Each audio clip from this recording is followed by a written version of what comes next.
চল্লিশ বছরের সার্টিফিকেট হয়ে গেছে। কথা বলা ঠিক না? বিগত 40 বছর আমার নবী মক্কায় কেমন লাইফ লিড করেছেন, এক বাক্যে সার্টিফিকেট তখন বিষ্ণু বললেন ভাই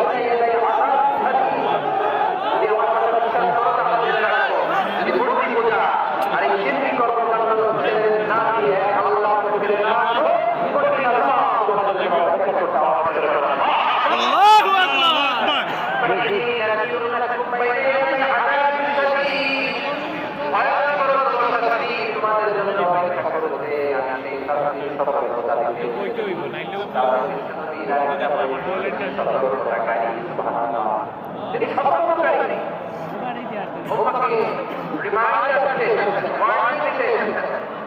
আবার জাহান্নামে যাবে ফেরেশতারা ডেকে বলবে ও জাহান্নামীরা জাহান্নামে কেন ঢুকলা